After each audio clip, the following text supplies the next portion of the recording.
Vous appelez comment, mademoiselle? Myriam. Vous avez quel âge, Myriam? 19 ans. Vos parents savent que vous êtes ici? Oui. Vous avez déjà assisté à des émissions de télé? Non. Et alors, vous trouvez ça comment? Super. Merci, Myriam. Des applaudissements pour cette jeune fille. Bonjour à tous, madame, mademoiselle, monsieur, bonjour. Bienvenue dans Toute une histoire. Donc chaque jour, des gens comme vous et moi viennent nous parler de leurs histoires bouleversantes ou étonnantes, amusantes parfois, des expériences, des parcours de vie qui peuvent nous aider à mieux comprendre notre propre vie. Et pour commencer aujourd'hui, Toute une histoire, voici notre première histoire. Martine est amoureuse, très amoureuse, mais au fil des années, comme beaucoup de couples, elle finit par divorcer depuis son ex-mari n'arrête pas de la harceler. Au début, ça commence comme dans les films. Martine et son mari s'engagent pour le meilleur et pour le pire. Martine et Axel, au départ, c'était une relation professionnelle, mais très vite, Martine tombe sous le charme. On s'est donné rendez-vous devant la Méditerranée et tout en me disant « je vous emmènerai avec mon yacht », il m'a exprimé sa flamme. Donc j'ai craqué. Et puis ça a été vraiment le grand amour. J'étais attirée par cet homme qui était relativement mature. Il avait 12 ans de plus que moi. Il en imposait. Il était sportif, il était entreprenant. Et d'ailleurs, on a navigué ensemble avec son yacht. C'était un bateau de 8 mètres le long des côtes méditerranéennes. Et là, c'était le paradis. Je vivais dans une certaine insouciance. Il semblait être sécurisant et je ne posais pas de questions. Ça a duré à peu près, je peux dire, 2 ans, jusqu'à ce que je tombe enceinte.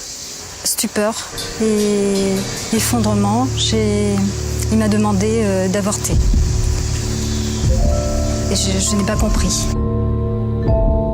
Malgré sa profonde déception, Martine décide de sauver son couple coûte que coûte et se résout à avorter. Donc ensuite, j'ai vécu avec lui et puis il m'a demandé en mariage. Nous nous sommes mariés, j'avais 33 ans, lui 45 ans. Je suis tombée enceinte une 2e fois. Et lorsqu'Alexandre est né, c'était la joie pour moi. Et Axel me dit juste après la naissance, c'est une erreur. Il était jaloux de lui, parce qu'il n'avait plus l'exclusivité. Et à ce moment-là, je lui ai demandé le divorce. Je voudrais d'accueillir Martine, qui était avec nous. Bonsoir, Martine. Ça va? Bonjour à vous. Merci, asseyez-vous. C'est encore un peu à fleur de peau, cette histoire, visiblement. Hein. C'est compliqué, vous êtes beaucoup aimés pendant... Vous êtes bien installés, là? Oui, très bien. Bon, très bien. Vous êtes beaucoup aimés, tous les deux? Oui. C'était un amour fou de mon côté. Et puis... Et du sien? Du sien, je le pensais aussi. Oui. Voilà. Combien de temps vous êtes restés ensemble, tous les deux? Alors, je suis restée une 15aine d'années. Ah oui, une vraie histoire. Une vraie histoire. Et qu'est-ce que vous gardez des premières années de votre rencontre? Et il est difficile de synthétiser comme ça parce que le harcèlement moral est venu rapidement. Qu'est-ce que vous appelez le harcèlement moral exactement? Alors c'est une emprise que mon ex-mari a eue sur moi petit à petit, de façon à ce que je ne puisse pas... Vivre ailleurs qu'avec lui ou vivre autrement qu'avec lui?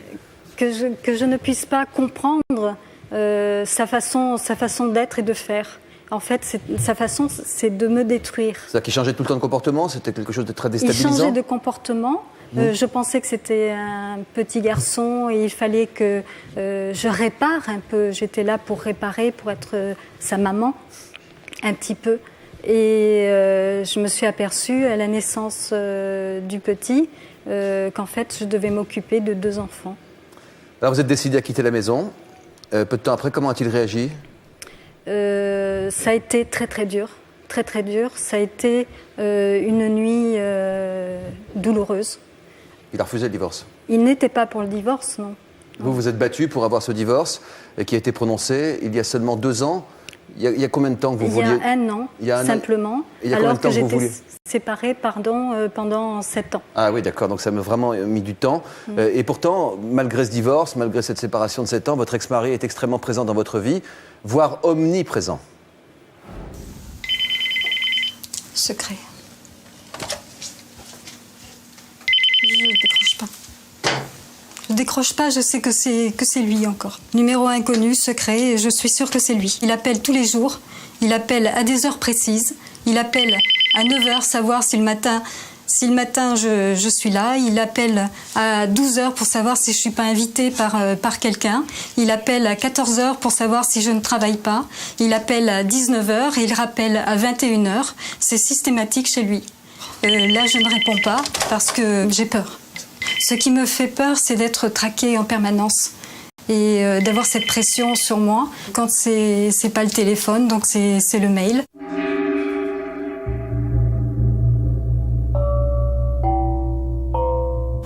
Il envoie une vue aérienne de là où j'habite.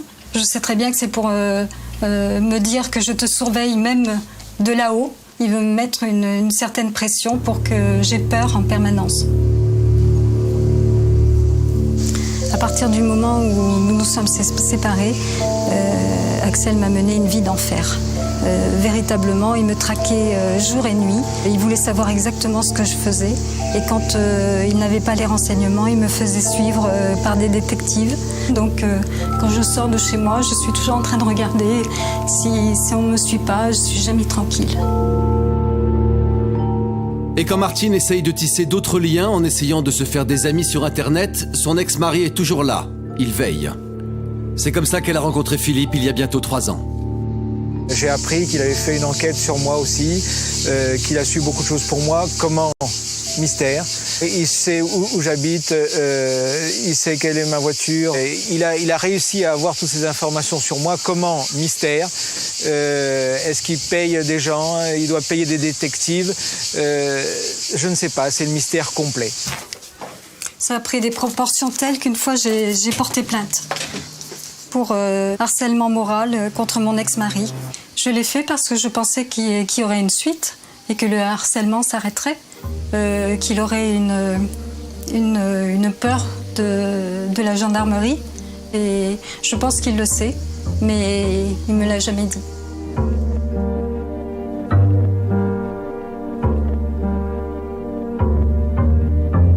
Et la question, c'est qu'est-ce que ça fait de porter plainte contre quelqu'un qu'on a tant aimé? Alors, pour moi, ça a été une libération d'être écoutée par rapport à le discours que je tenais, c'est-à-dire mon ex-mari est violent et il me traque. Il a été souvent violent avec vous? Il a été dans les moments clés, dans les moments forts, bien sûr, violent. Vous dites qu'il vous appelle à 9h, 11h, 14h, 18h, 21h, toujours en appel masqué, évidemment. Ma question, c'est pourquoi ne pas changer de numéro de téléphone? Eh bien, je l'ai déjà fait plusieurs fois. Et ça... Il a retrouvé votre nouveau numéro? Comment il a fait? Nouveau numéro, je ne sais pas. Il a des moyens particuliers. Il y a pas mal de choses que vous ne savez pas sur ces moyens particuliers. Oui, tout à fait. Ça vous fait un petit peu peur, cette impression d'être surveillé? C'est pas une impression, c'est une réalité. Lorsque j'ai des détectives devant ma porte, lorsque je suis suivie au centre-ville, lorsque je suis suivie à la poste... Il vous envoie les détectives? Il envoie les détectives. Oui, donc ça ne s'arrête jamais, cette histoire. Vous vous êtes battu pour obtenir le divorce. Il a été prononcé, mais aussi paradoxal que ça puisse paraître, vous n'avez pas totalement coupé les ponts avec votre ex-mari. Vous nous expliquerez dans un instant pourquoi, juste après un aperçu de ce qui nous attend dans la suite de notre émission.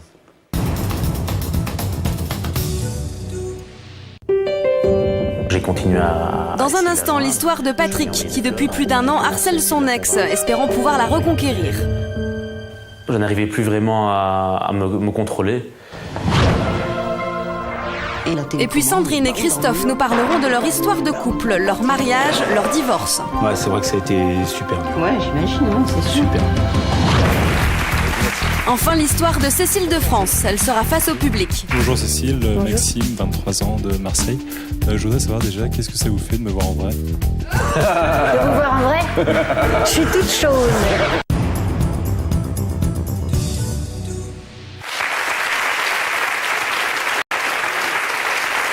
Nous sommes avec Martine, qui est harcelée par son ex. Permettez-moi de prendre des précautions, puisque je ne peux pas être juge et partie, mais on écoute votre histoire évidemment avec beaucoup d'attention et beaucoup de compréhension. Est-ce que vous avez songé à véritablement couper les ponts avec lui, c'est-à-dire accepter de le revoir, ce que vous faites encore aujourd'hui? Je ne peux pas. Je ne peux pas le faire parce que je souhaite que mon fils ait un papa et qu'il soit quand même présent. Le problème, c'est que mon fils devient un moyen de chantage et que je ne sais pas comment faire. En fait. Vous êtes assez désemparée aujourd'hui. Oui. Qu'est-ce qu'il ressent pour vous, vous pensez, aujourd'hui? Rien, je ne suis qu'une chose pour lui. Vous n'êtes pas une chose, Martine, vous êtes une femme libre. On va regarder dans ce reportage, et c'est assez étonnant puisque vous rencontrez cet ex dans ce reportage pour essayer de comprendre ce qui se passe. En fait, c'est votre ex-mari qui a sollicité une entrevue pour vous, pour essayer d'exprimer ses sentiments, et il a accepté que nous assistions à ce rendez-vous.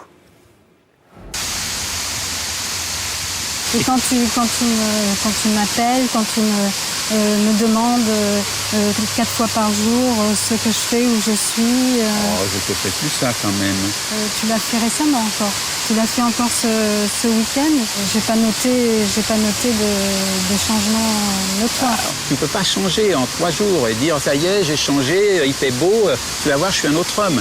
C'est des années qu'il faut. Mais je ressens que ça fait plusieurs fois que tu me dis la même chose, depuis des années, depuis notre séparation, depuis notre divorce maintenant. Je suis étonnée qu'encore une fois, tu tiennes le même discours en disant j'ai changé, et pourtant tu n'as pas modifié tes méthodes. Je n'ai pas une intention négative ou méchante à quelqu'un qu'on aime et ensuite d'essayer de le harceler on va essayer d'harceler quelqu'un pour essayer d'obtenir quelque chose. Oui. Mais moi, je n'essaye pas d'obtenir quelque chose, j'essaye de faire passer un message. Je vais te demander crûment, est-ce que toi, tu penses éprouver des sentiments à mon égard, de même nature? Mais je ne comprends pas l'objectif, là. Non, je ne comprends pas, parce que c'est le terme même d'amour. Quand tu dis m'aimer, tu me dis aimer, je t'aime, tu m'envoies des SMS, et puis quand tu me harcèles, ça pour toi c'est de l'amour. L'amour n'est pas harcèlement, l'amour n'est pas privation de liberté. Oui. L'amour. Oui, l'amour c'est pas... Donc c'est bien beau de dire je t'aime, mais qu'est-ce que tu veux en disant je t'aime? Ce que je veux, c'est revivre avec toi, Martine. C'est clair. Bon, c'est pas demain, c'est pas dans 8 jours, c'est à terme, un jour, peut-être qu'un jour, comme certains couples, c'est revenir ensemble. Est-ce que tu acceptes qu'on se fréquente, qu'on ait des relations d'amis? Non, j'accepte qu'on ait des relations amicales, voilà. Qu'on ait des relations normales.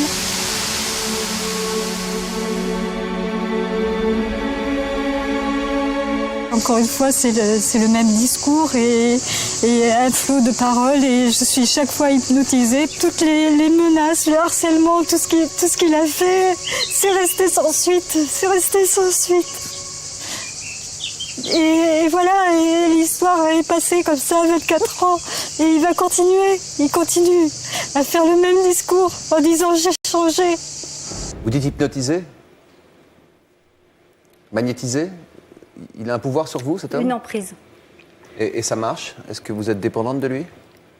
Je suis dépendante dans la mesure où il y a notre fils et qu'il y a des moyens de coercition, de chantage.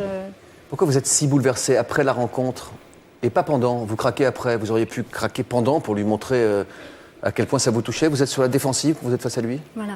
Eh bien justement, c'est sa façon de faire. Vous voyez, il n'hésite pas devant la caméra, tant il sait que l'image d'un homme amoureux est sympathique à l'opinion publique. Mais quand il sait que la personne va peut-être répondre de façon négative à cette déclaration, alors il y a un retournement de situation, et à ce moment-là, c'est moi qui passe pour une personne qui n'est pas amoureuse. Mais il n'est pas question d'amour là-dedans. Oui, il ne vous aime plus. C'est de la possessivité, c'est ce que vous dites. Il est question de perversion narcissique. On a Christine Petit-Colin, peut-être son avis. Christine, vous êtes psychothérapeute, vous êtes intéressée à toutes les questions qui concernent les couples et puis les questions les plus délicates aussi, pas toujours quand ça fonctionne. Est-ce qu'on peut oublier un ex? Est-ce qu'il faut oublier un ex? Est-ce que Martine ne devrait pas couper? Alors, il faut surtout respecter quelqu'un qui veut arrêter une relation. Il n'y a aucune raison d'obliger une personne qui ne veut plus être avec vous à rester avec vous malgré tout. On ne peut absolument pas appeler ça de l'amour à partir du moment où il n'y a plus le respect et l'écoute de l'autre. Il ne tient absolument pas compte dans cette histoire de ses sentiments à elle, de son envie. Alors, en général, les histoires de harcèlement moral aussi graves, on recommande effectivement de couper tous les ponts. Mais quand il y a un enfant entre les deux, c'est plus compliqué. Parce on peut divorcer de son conjoint, on ne peut pas divorcer de l'autre du père parent. De son enfant, bien sûr. Voilà, le couple parental va perdurer toute leur vie puisqu'ils ont un enfant en commun. Et c'est ça que vous essayez de préserver. Et c'est aussi sa porte d'entrée pour se livrer à son harcèlement. Alors que faire? Est-ce que Martine devrait être plus claire avec son ex-conjoint qui lui parle d'amour, qui lui parle de vie commune? Qu'est-ce qu'il faut dire à ce moment-là? Alors, qu'est-ce qu'il faut faire?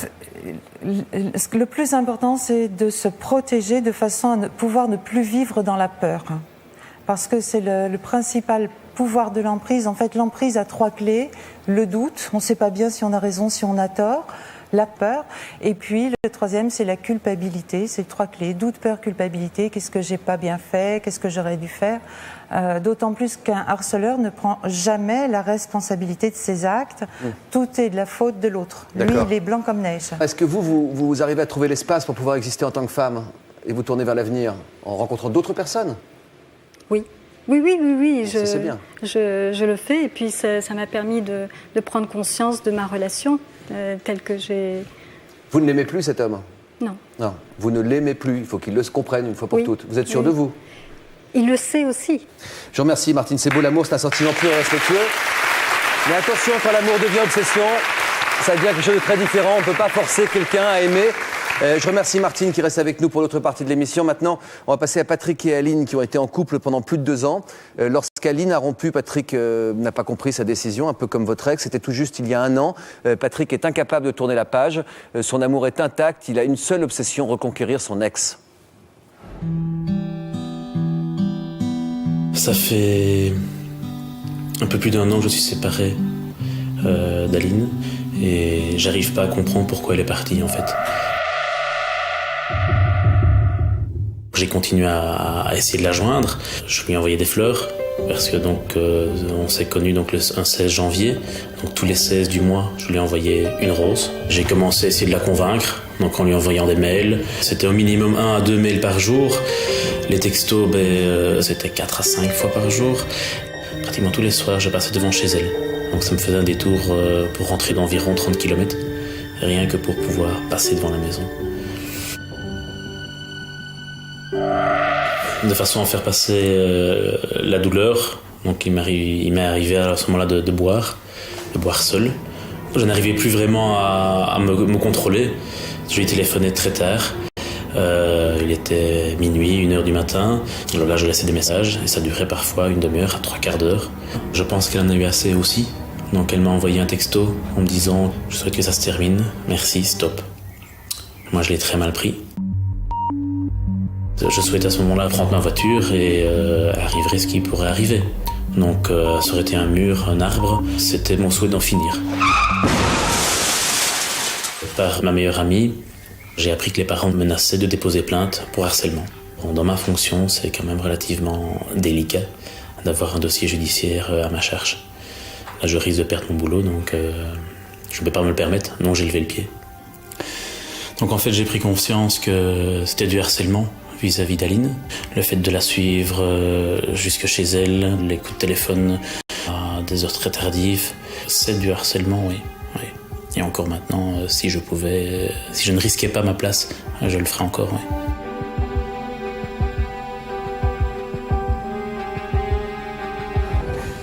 oui. Martine est restée avec nous pour écouter l'histoire de Patrick. Je vais vous demander de nous rejoindre, Patrick. Venez sous les encouragements du public. C'est courageux ce que vous faites.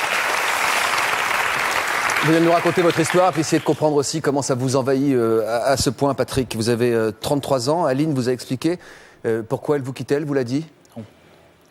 Je n'ai jamais réellement eu une explication à ce niveau-là. Donc c'est toujours entre les mots que j'arrive à comprendre plus ou moins quelque chose, mais elle ne m'a jamais dit qu'elle ne m'aimait plus et qu'elle ne voulait plus entendre parler de moi. Et ça, il faudrait que vous l'entendiez pour pouvoir tourner la page, vous pensez? Je pense. Ça serait plus facile pour moi, oui. Pour l'instant, vous avez toujours un grand espoir? Oui. Quelle est l'histoire passée avec elle? Vous avez combien Qu'est-ce que vous avez vécu ensemble?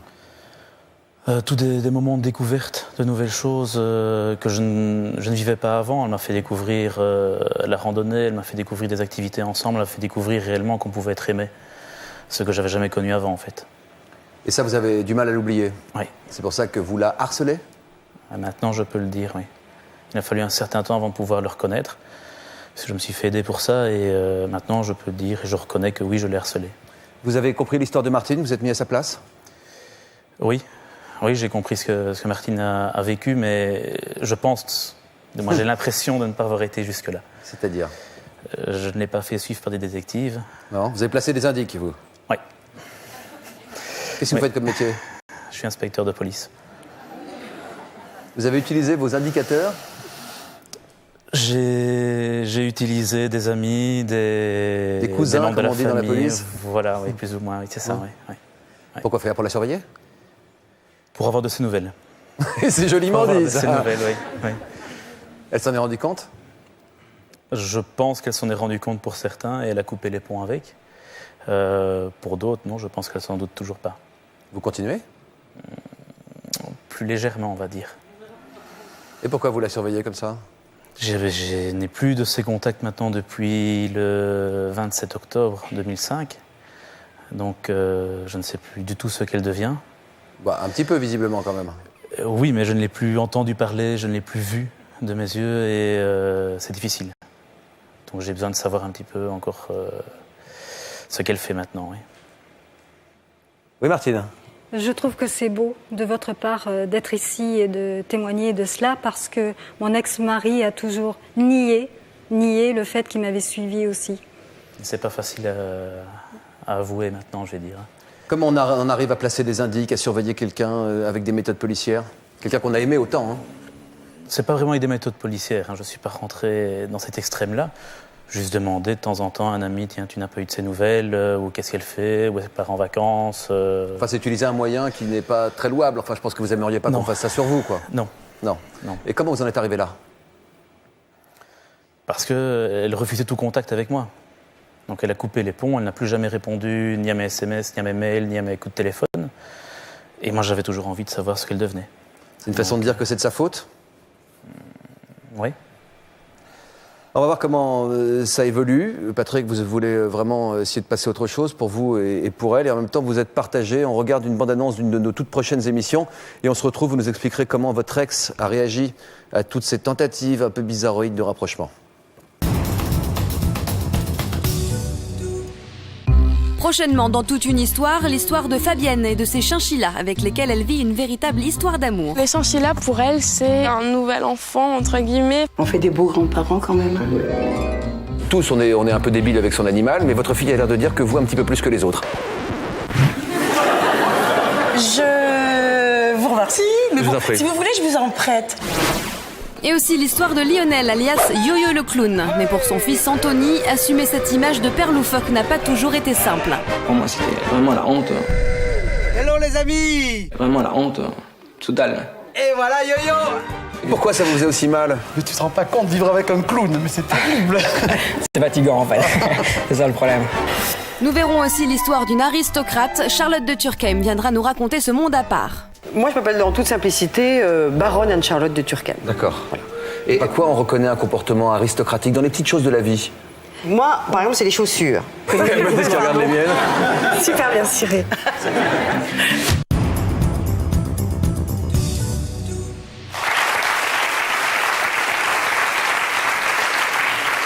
Comment votre ex a réagi à tous ces assauts incessants? Au début, on a continué à se voir. On a continué à faire des activités ensemble avec les amis. En devenant amis? Je pensais. Il y a une phrase qui dit « il faut s'être aimé bien peu pour pouvoir être ami après avoir été amant ». Oui, elle ne l'a jamais utilisée. Donc elle voulait qu'on reste en contact. C'était son souhait. Donc je suis rentré dans le jeu, je lui ai dit « mais moi je souhaitais plus ». C'est une chose qui est sûre. Et puis donc on a continué à se voir, puis on s'est vu de moins en moins, et puis elle a coupé les ponts complètement. Ses parents ont porté plainte contre vous? Non. Non, elle les a arrêtés juste à temps. Ah, ont failli porter plainte contre vous? Voilà, oui. Ça vous a fait peur, en tant que policier? Quand même. Ce serait pas bon, ça, pour la hiérarchie, hein, monsieur l'inspecteur? Non. Non, et puis bon, c'est relativement strict à ce niveau-là chez nous, donc on ne peut pas se le permettre. Ça vous a calmé? Oui. Partiellement? Partiellement. C'était une bonne idée de leur part, faut pas avoir peur de temps en temps d'aller jusque-là. Comment elle vous a dit que c'était fini? Il y a bien un jour où il s'est passé quelque chose quand même. Il y a eu Oui, un jour d'avant. elle est venue me rechercher au travail, donc je rentre en train, elle est venue me chercher à la gare. On a passé la soirée ensemble, on a soupé ensemble, on a commencé à discuter, on n'a pas allumé la télévision. Et puis elle a dit, il faudrait qu'on en reste là. Et je lui ai dit non, on ne fait pas ça comme ça, pas après autant de temps.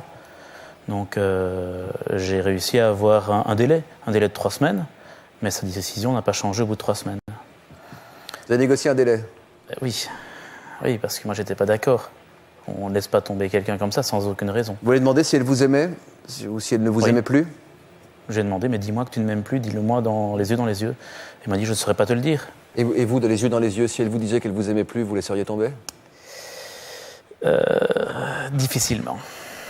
C'est ambigu, hein. Non, mais je vous félicite d'assumer cette ambiguïté. Mais en même temps, qu'est-ce que c'est ambigu? Oui. On va voir comment vous avancez. Pour l'instant, vous êtes loin d'avoir renoncé, en tout cas, à la preuve en images.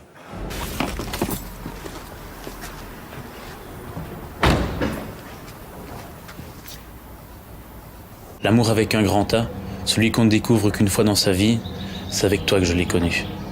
Et je ne peux plus vivre sans toi. J'ai besoin que tu reviennes. Quel que soit le moment, l'heure, la date, je serai là. Je suis prêt à tous les sacrifices, à te suivre jusqu'au bout du monde. Il suffirait d'un signe. Je souhaiterais pouvoir t'épouser.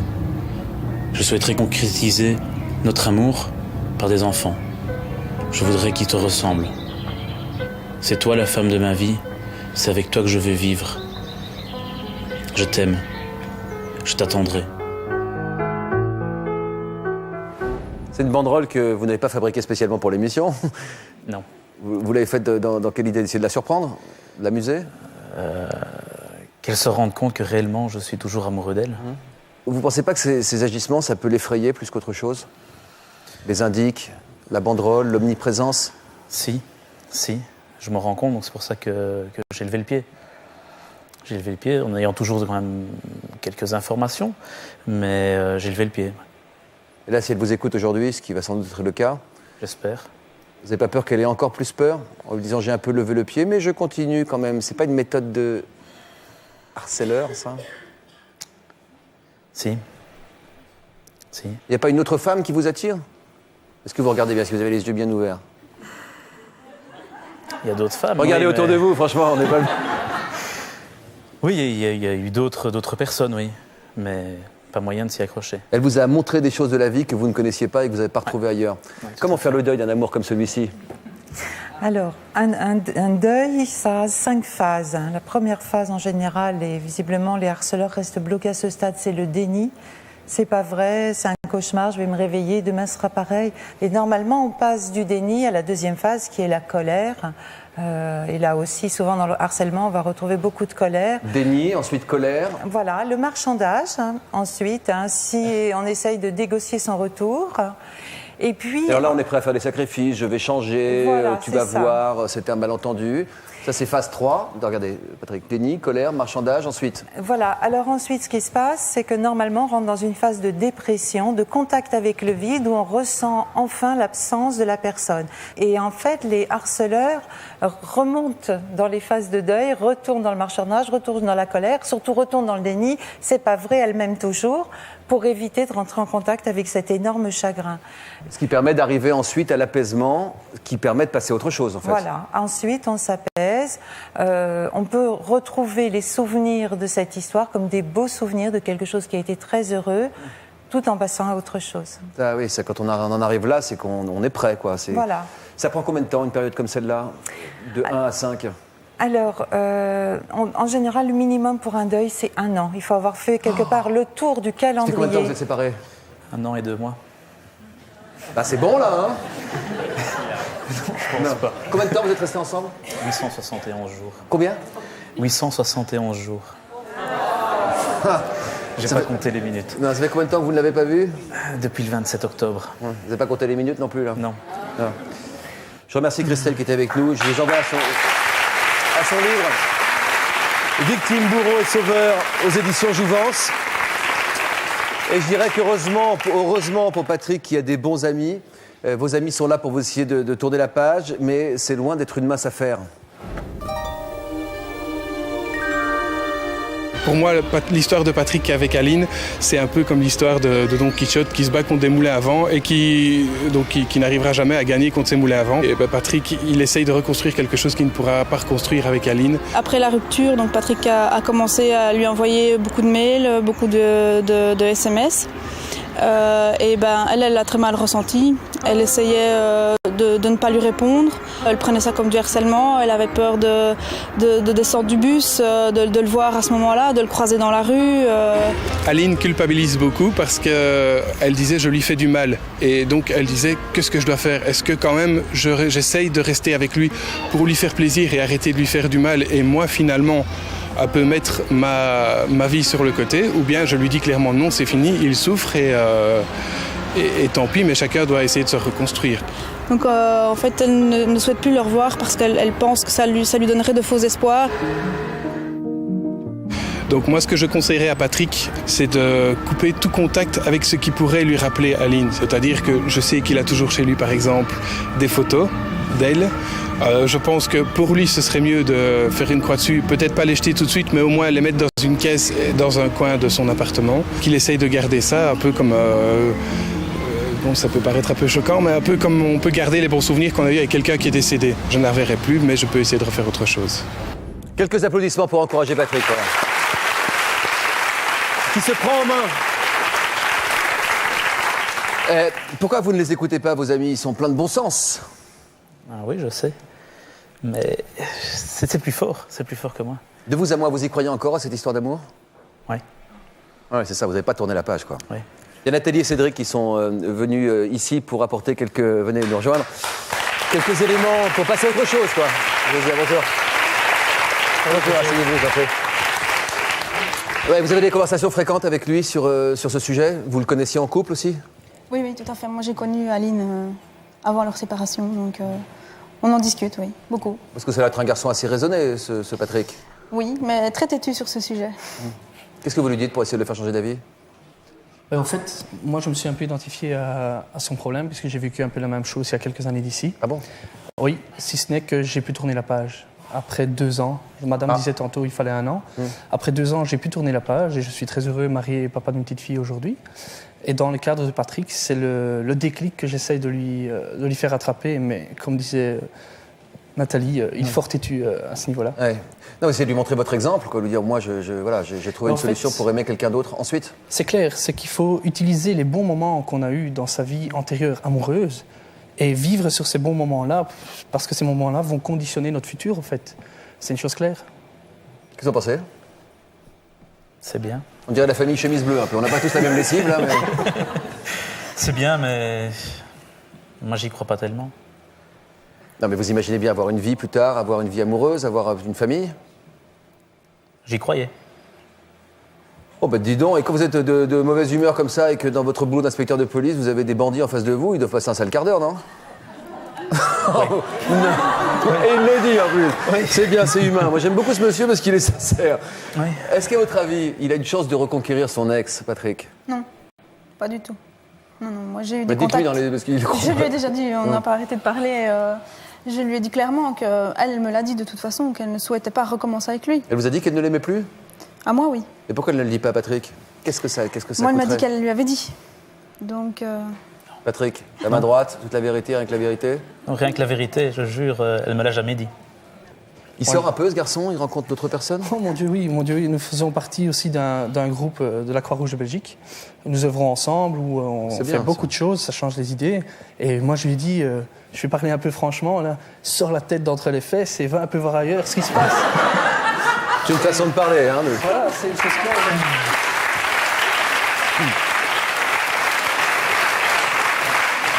Vous y allez, Patrick? Voir si l'herbe est un peu plus verte ailleurs, parfois? Oui. Et alors? Avec quelle couleur? Elle est souvent plus verte chez les autres que chez moi, quoi. D'accord. Mais est-ce que vous allez, quand je dis aller voir si l'herbe est plus verte, est-ce que vous allez dans d'autres prés? Avec, oula, ça, je suis mal barré, là. Voir d'autres personnes, quoi, une autre femme? Oui. Oui. Hum. Oui. Bah écoutez, j'espère que vous allez vous en sortir. J'espère que vous allez revenir d'ici quelques semaines ou d'ici quelques mois sur ce plateau pour nous dire que vous avez tourné la page et que vous êtes passé à autre chose et nous présenter votre ancienne conquête et pourquoi pas venir avec la nouvelle et nous dire que vous êtes passé à autre chose. Je vous le souhaite vraiment, Patrick, parce que vous êtes un tout jeune homme et vous méritez vraiment d'être heureux. De deux choses l'une, soit vous y croyez encore, soit vous n'y croyez plus. Vous restez avec nous pour écouter notre nouvelle histoire. Quelle histoire ? Mariés, 2 enfants, Sandrine et Christophe s'aimaient jusqu'au jour où il y a plusieurs rebondissements dans cette histoire. Regardez. J'ai rencontré Christophe en septembre 83. On a décidé de se marier donc en 90. J'étais alors enceinte de ma première fille, Marine. Tout le début était rose, on va dire. Et puis Fanny est arrivée en 95 ensuite. Et c'est là qu'il a commencé, en fait, il a voulu faire son restaurant, puisque c'était un rêve de gosse. Et là, ça a été un petit peu la descente aux enfers, en fait.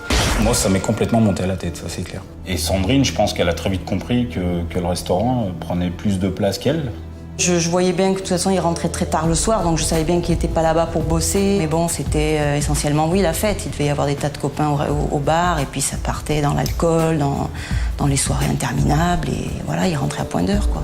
Donc quand je fermais le bar, j'allais à la discothèque, etc. Donc quelque part, je vivais quasiment que pour le restaurant, et que j'arrivais à un stade où je rentrais même plus. Je le vivais plutôt mal parce que j'étais seule avec mes 2 filles. Je me fais un souci. Quand je le voyais pas rentrer, je m'inquiétais.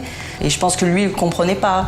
Lui, il pensait qu'il fallait que je le suive à fond là-dedans. Et j'étais arrivée à un point où je ne voulais plus le suivre. Je supportais plus de le voir rentrer tard. Pour moi, c'était mon métier. Donc c'est ça qui devait faire vivre la famille. Donc voilà, on est rentré en conflit très très rapidement. On voyait bien que c'était la fin, quoi. On a divorcé en octobre 97. Et non, là, j'étais libérée, on va dire. J'étais zen, bien posée, je criais plus à la maison. C'est d'ailleurs ce qu'une de mes filles m'a dit un jour. Tu cries plus et tu pleures plus. Donc je crois que c'était une révélation, là. Ça a été... Là, on s'est dit, bon, il était temps. Aïe, aïe, aïe, elle n'a pas l'air du tout contente, cette femme. Je demande d'accueillir Christophe, qui vient nous raconter son histoire. Bonjour, enchanté. Comment vous avez réagi d'abord aux précédentes histoires ? Je les plains. Lesquelles ? Martine, surtout. Ouais. Et puis, c'est vrai qu'il est touchant. Ouais. Est-ce que tout le monde peut disjoncter et péter les plombs ? Ah oui. Vous parlez de vous, là ? Ah oui. Oui, sans problème. Ouais. Pourquoi vous avez pété les plombs, vous ? Je sais pas, ça m'a tourné la tête. C'était... J'avais un vieux rêve, c'était ce restaurant, et je suis rentré dans un milieu qui était particulier, quoi. C'est le milieu de la nuit. Ce qu'il faut savoir, c'est que quand on est derrière un bar, on a une position qui est particulière. Enfin, vis-à-vis des clients, je parle. Hein, on est toujours debout comme les autres. Hein, mais voilà, on est sur l'estrade, on est un petit peu en hauteur par rapport aux autres, donc on a un sentiment de dominer. On a le sentiment aussi que les clients vous aiment. Alors, on croit qu'ils nous aiment, mais ce qu'ils aiment, c'est le barman, c'est pas l'homme, quoi. Et puis, il y a aussi le phénomène de l'alcool, quoi. Ça, c'est clair. Hein. Donc, ça devient du récurrent, ça devient de l'habitude, et on s'en rend pas compte, nous, parce qu'on est dedans. Par contre, les gens de l'extérieur... le voient ? Ah oui, complètement. Vous pensez à qui ? À mon meilleur ami de l'époque, enfin, qu'il est toujours, hein, qui m'avait dit un jour, t'as changé, t'es plus... Bon, en plus, physiquement, j'avais 30 kilos de moins. Donc j'étais fin, j'étais un peu comme vous, quoi. Et... J'ai arrêté le whisky, j'ai fait le marathon. C'est vrai. C'est pas mal comme alcool aussi. Ah oui, c'est assez fort. Ouais. D'accord. Et voilà, quoi. Et c'est vrai que je me rendais pas compte que je changeais. Ouais. Votre femme vous l'a dit aussi ? Ou elle vous l'a fait comprendre ? En fait, on se voyait quasiment plus, hein, parce que je rentrais le soir, quand je rentrais déjà. Parce qu'au-dessus du restaurant, j'avais des chambres, donc bien souvent, je restais sur place. Donc des fois, je rentrais pas pendant 3 jours, quoi. Vous avez rencontré une autre femme pendant votre séparation, puisque séparation il y a eu. Oui. Pendant cette séparation et cette autre histoire, vous gardiez quand même de l'affection ou de l'amour pour votre femme ? Il s'est passé une chose assez incroyable, c'est qu'à partir du moment où on a décidé de se séparer, au soir même, dès le lendemain, nos rapports ont changé. C'est-à-dire qu'on était devenus copains-copines. C'était, à la limite, sur les 2 ans avant, on se parlait plus. Et dès qu'on a dit, allez, on se sépare, j'ai pris mon appart, et ben... Mais ça a brisé une certaine glace. Je crois, ouais. Et à la limite, on s'appelait 3 fois par jour. Ça va, les filles, machin, ouais, super, qu'est-ce que tu fais ce week-end? Enfin... Ouais, c'était particulier, ouais. On s'est aimé, on s'est désaimé, le tourbillon de la vie, comme disait l'autre. Et si dans ce tourbillon, on se re-aimait? Ça paraît incroyable, mais pourtant, c'est l'histoire de Sandrine et de Christophe.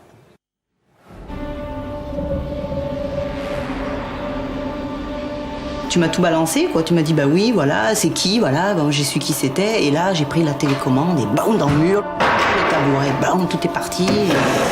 Ouais. Dégage, enfin voilà, quoi. Tout l'explosion, quoi. L'explosion complète, j'ai vidé mon sac. De voir Sandrine dans cet état, jamais j'aurais imaginé qu'elle puisse réagir comme ça. Et...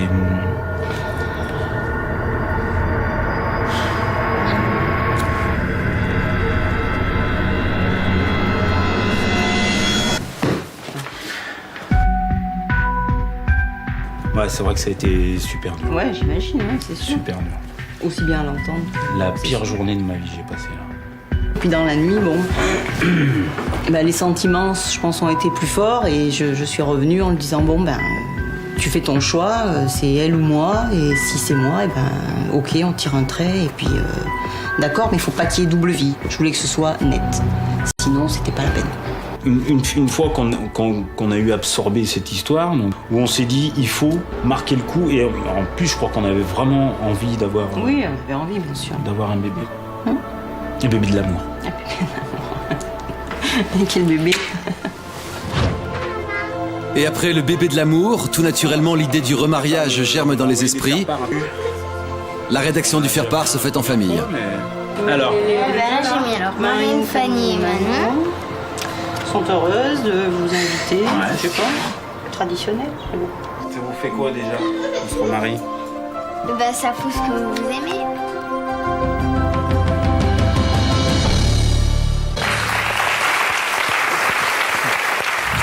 Quelle histoire géniale. Elle est géniale, cette histoire. Mais je trouve ça formidable, parce que ça veut dire quand même que vous avez dépassé un certain nombre de choses incroyables, quoi. Mais ce qui est paradoxal, c'est que nous, on l'a vécu d'une manière complètement naturelle. C'est-à-dire qu'on s'est jamais dit, putain, mais ce qu'on fait, c'est fou, quoi. Ça s'est fait comme ça. Et c'est plus les autres. Des fois, quand on en parlait, je leur disais, bah ouais, je vais me remarier. Ah bon, une nouvelle? Non, avec la même. Puis ils m'ont regardé, ils secouaient. C'est pour quand? Normalement, septembre, fin septembre, on espère. Parce qu'on a des petits soucis au niveau du livret de famille. Il faut suivre dans l'administration, j'imagine. Mais il n'y a rien de simple avec nous, de toute façon. Enfin, avec moi, principalement. Je demande d'accueillir Sandrine, mesdames et messieurs.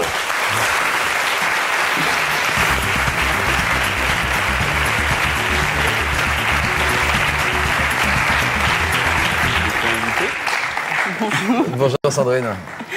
C'est vous qui avez sauvé votre couple presque. J'irai peut-être pas jusque-là, je sais pas, mais... Bah, c'est vous qui avez pris les choses en main en disant oui. Je suis prêt à passer sur ce qui est passé. Oui, c'est vrai. Je suis prêt à me dire que je mets ma fierté de côté et que notre amour est plus fort que ça. Oui, c'était surtout la fierté, oui. Ah, mais c'est compliqué de mettre sa fierté de côté. Ouais. Comment vous avez fait pour dépasser ça? Je me suis pas tellement posé la question. Ça s'est fait comme ça. Il y avait les filles, donc je savais que pour les filles c'était quand même assez important. Et pour vous? Aussi, oui, aussi. Non, c'est sûr. Vous disiez c'est dommage de passer à côté de l'histoire avec cet homme? Oui, parce que je voyais bien que de toute façon il y avait encore des sentiments, donc je voulais pas passer à côté de ça, c'est sûr. Vous êtes resté marié pendant combien de temps? 7 ans, oui. Vous êtes resté divorcé pendant combien de temps? 2 ans. Il y a eu des entorses au contrat, non pas de mariage, mais au contrat de divorce? Oui. Oui, c'est vrai. Ouais. Ça vous a permis de vous rendre compte que vous étiez encore assez proches l'un de l'autre? Oui, voilà. Non, puis c'est vrai qu'à partir du moment où on s'est séparés, comme il disait tout à l'heure, on s'appelait plus souvent, on se voyait avec plaisir. C'était plus du tout la même ambiance, quoi. C'était... C'est-à-dire que je prenais les filles, on partait en week-end et puis je l'emmenais. Voilà. Donc c'était pas du tout. Les filles dans leur ensemble, quoi. Femme incluse. Tu ne peux pas rester toute seule. Puis comme ça, je l'avais sous la main. Ouais, donc vous avez reconquis votre femme?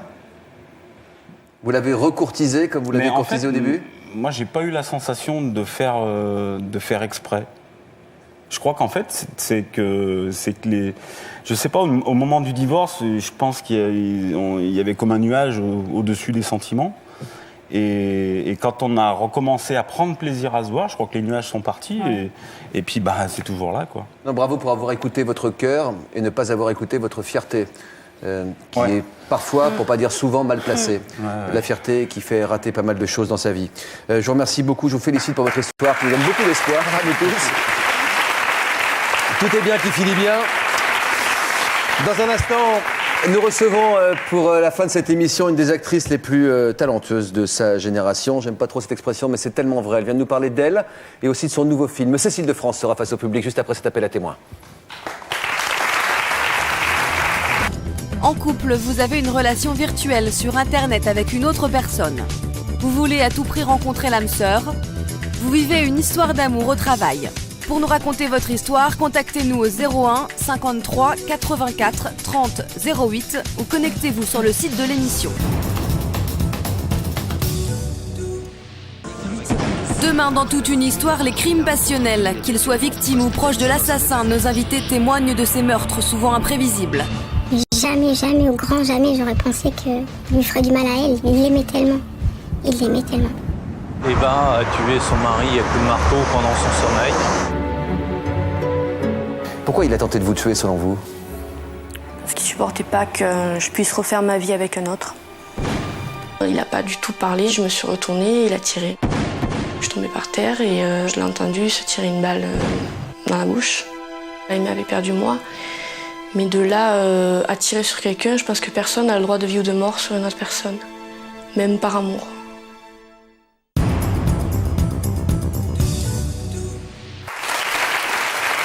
Merci pour elle.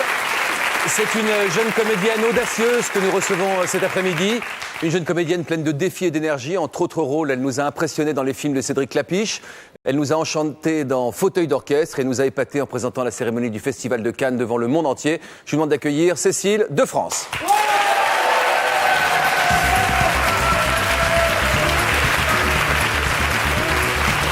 Bonjour, ça va, Raphaël Cannes?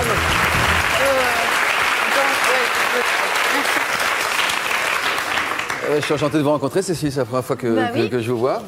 Comment ça va? Mais très bien. Alors, vous êtes à l'affiche de Quand j'étais chanteur, à partir du 13 septembre, un film de Xavier Giannoli avec le grand Gérard Depardieu qui interprète un chanteur de bal. Et vous êtes sa bonne fée? Oui, voilà, c'est une rencontre entre deux êtres qui ont été fragilisés par des sentiments malhonnêtes et qui ont une exigence par rapport à la qualité des sentiments. Et voilà, et puis ils ne sont pas du même monde et ils vont s'entraider tous les deux. Et ils vont sortir bouleversés de cette histoire. C'est une histoire d'amour. Absolument. J'ai vu ce film qui est très très très charmant. Regardez sa bande-annonce. Vous êtes avec Bruno? Ah, on travaille ensemble. Bruno a dû vous dire que j'avais pas les moyens d'Elton John. Oui, j'avais compris, oui. J'ai mon rhumatisme. Vous avez vu le jardin, il va jusqu'au bout, jusqu'au champ d'en face. Qui devient gênant. Je vous ennuie? Alain, je me donne du mal pour vous trouver des endroits intéressants, vous faites aucun commentaire. Pauvre Cécile. Alors si c'est pas du tout ce que vous cherchez, faut me le dire, faut qu'on avance. J'ai 73 ans. Bon, vous l'avez vu la maison, elle vous plaît pas? Hein? Alors on y va. Elle m'a réveillé. Dans ma veste de soie rose. Vous êtes amoureux d'elle? De toute façon, ça se voit. Je déambule mon. Vous êtes séparés? On est peut-être pas obligé de se raconter nos vies, non? Je sais pas. Vous comprenez? Oui. Le crépuscule est grandiose. Elle voit Bruno. Je sais. Je pourrais te péter la gueule aussi. Oui, c'est sûr. J'ai jamais rencontré quelqu'un comme vous. Chaleur. Peut-être un beau jour voudras-tu retrouver avec moi les paradis perdus.